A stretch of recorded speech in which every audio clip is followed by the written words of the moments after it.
Hey, how's it going? Jack here. Let's take a look at what's in the news. If you're a Richmond Tigers fan, you would have had a pretty great weekend.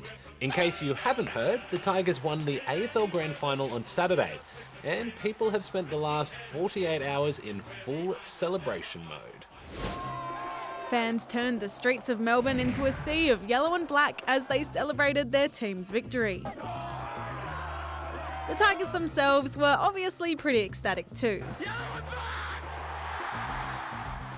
Jack Riewoldt even belted out a rendition of Mr. Brightside just like he did back in 2017, only this time the Killers weren't there. It was an easy win for Richmond as they booted goal after goal. There's the play of the game! And claimed a massive 89-point win over the Giants. It was an especially exciting day for this guy, Marlon Pickett. The grand final was his first ever game in the AFL, but he obviously wasn't too nervous because he got 22 disposals and a goal. What a moment. Marlon's efforts saw him voted third best on ground, only beaten by Dusty Martin and Basher Hooley.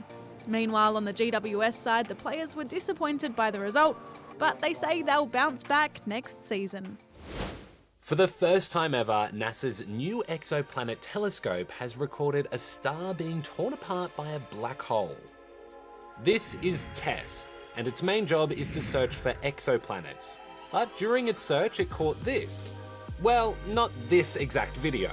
This is what it actually saw, but NASA recreated what it would look like.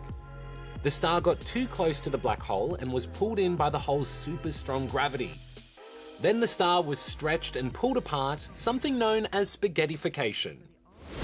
The boss of SpaceX has unveiled the company's new fancy spacecraft. This is Starship Mk1, and it's designed to carry about 100 people to the moon, or maybe one day, Mars. The special thing about it is that it's designed to be completely reusable. So once it's taken a crew into outer space, it'll return to Earth and land ready to take off again. SpaceX's boss says its big plan is to get humans on Mars. I think we should really do our very best to become a multi-planet species and to extend consciousness beyond Earth. And we should do it now. Thank you. Australia has lost to Wales in the group stages of the Rugby World Cup. But the main thing people are talking about isn't the score, it's the referees. This is the play everyone is angry about. I mean, in all seriousness, if the game's going to get stopped for that, it is crazy. Wallaby Samu Karevi was trying to get past a Wales player, but the ref said his move was too dangerous. Wales finished the first half 15 points ahead, and the Aussies couldn't claw their way back. After the game, the Aussie coach was still a little confused about the reffing. I don't know anymore, don't know the rules anymore. Honestly, don't know the rules anymore.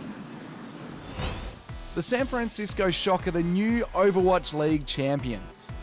The team beat the Vancouver Titans in the grand final, in what fans say was a pretty one-sided match. So what's the prize? Well, the Shock will take home a whopping $1.6 million. And the Opals have won bronze at the Asia Cup. They were up by 29 at half-time and ended up beating South Korea by 36 points. It's a good boost for the Aussies, who will now focus on qualifying for next year's Olympics. And now it's time for a segment we like to call Defying Gravity. If you're thinking, gee, those boats look like they're hovering, well, you'd be correct, because they're hovercrafts.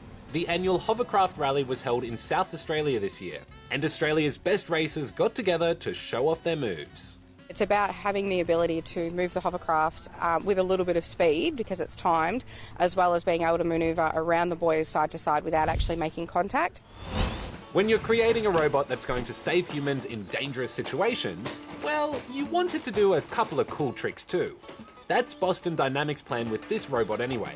It's called Atlas and it weighs 150 kilos. Although with these gravity-defying moves, you couldn't tell.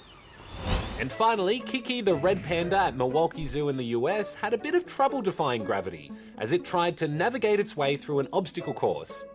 Aw, still very adorable. And that's all we've got for you today, but before we go, make sure you hit that like button and that subscribe button because we've got a lot of cool stuff coming and you won't want to miss it.